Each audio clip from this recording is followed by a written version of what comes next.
Dear friends, first of all, let me thank you. Thank you from the bottom of my heart for everything you did to celebrate my birthday for me. Best birthday I've ever had. In very quick succession, you will now hear and see a total of 4 statements from me.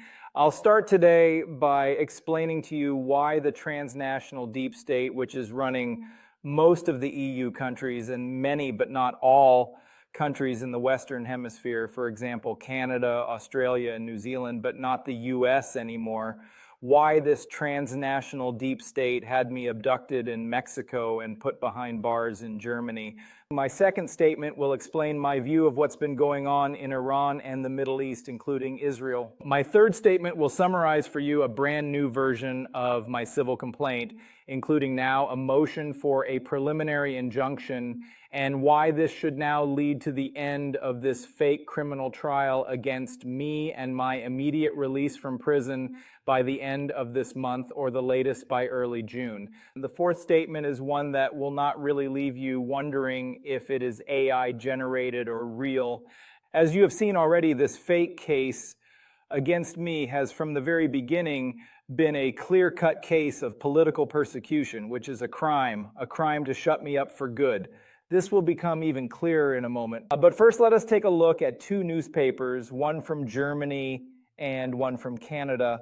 The first paper, called Democratic Resistance, whose editors visited me only a couple of months ago, has me and the allegedly ultra-corrupt puppet president of the EU on its front page. It shows me on the left in a suit I was wearing at the hearings in courts with my hands handcuffed behind bars. And it shows the EU president surrounded by syringes, because that's what she is being investigated for: corruption in connection with her purchasing the neither safe nor effective COVID shots from Pfizer and BioNTech for the EU countries.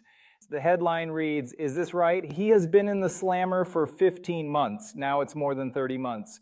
She is still in office." The second picture is of an article in the Canadian resistance paper Druthers from its July 2021 issue, page 10. The headline reads, "Lawyers and medical experts start legal proceedings against WHO and world leaders for crimes against humanity." Its introduction depicts me as a kind of front man for these proceedings. I don't think that any more explaining is necessary for anyone to understand why people like Mrs. von der Leyen, Albert Bourla of Pfizer, Bill Gates, and everyone else involved in pushing the shots and thereby killing and maiming millions and millions of people. You know, as of 2022, 20 million dead from the shots and 2.4 billion people suffering serious side effects because of the shots. Why these people had every reason to stop me, but not one that would have been legal. Just so that there will be no doubt left whatsoever, check the third batch of pictures which I used for my presentation on the Crimes Against Humanity tour in the spring of 2022 that my friend Patrick Wood and Dr. Judy Mikovits and I were on.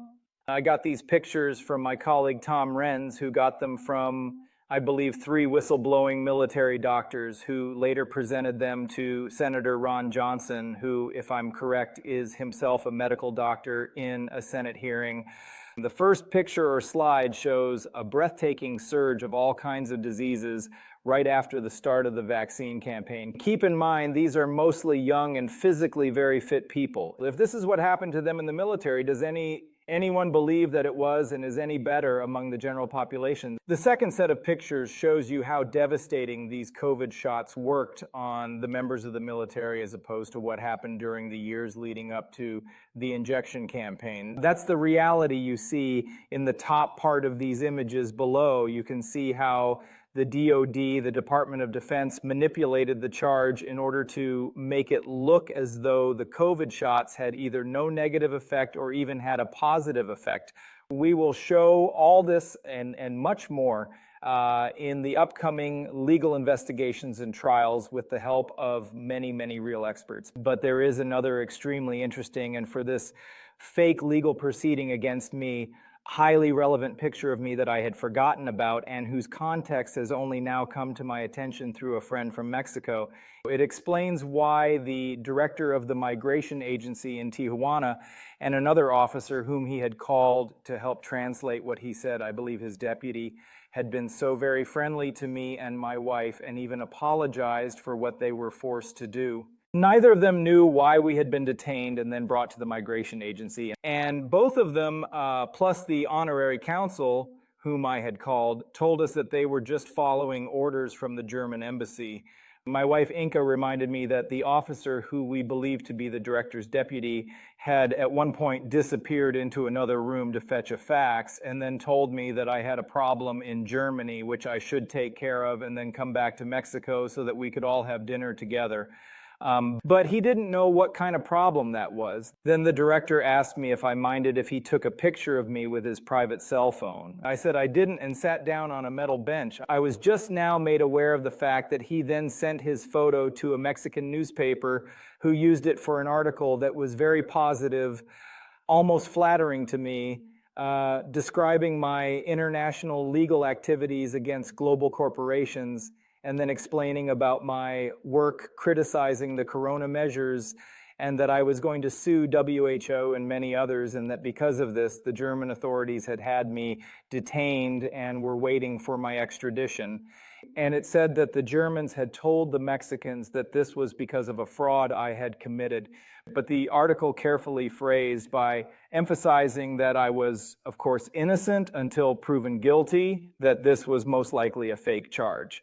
This leaves absolutely no doubt that the deportation order was indeed fake, as has always been obvious because there had never been a deportation proceeding with a fair hearing for me. This article, which is based on the info from the migration agency, spells it out. It was indeed the Germans who had me abducted without any proceeding whatsoever, neither an extradition nor a deportation proceeding, and who wanted this abduction either framed as a deportation or an extradition when it was neither. This now plays a very important role in my civil case. You get the idea, right? That's why I was abducted and incarcerated. And that's why the deep state and its puppets in Göttingen first stole the money that I was going to use to pay back a perfectly legal loan, and then filed a fake criminal complaint against me, accusing me of not paying back the loan and having spent it all on a luxurious life. These monsters will not get away with this, not one of them. And that's because of us and because of the higher power that has been keeping us afloat over the past 6 years. And that is now helping us rise to the challenge. And this challenge is one that Thomas Jefferson framed with these words: when tyranny becomes law, rebellion becomes duty. That's enough for today's statement, except for a couple of jokes. Here's the first one. The only mystery in life is why kamikaze pilots wore helmets. The second one, my mother told me not to worry about spelling because in the future there will be autocorrect, and for that I'm eternally grapefruit. The last one goes like this. Do you all remember before the internet that people thought the cause of stupidity was the lack of access to information? Yeah, it wasn't that. I see you all in real life very, very soon now.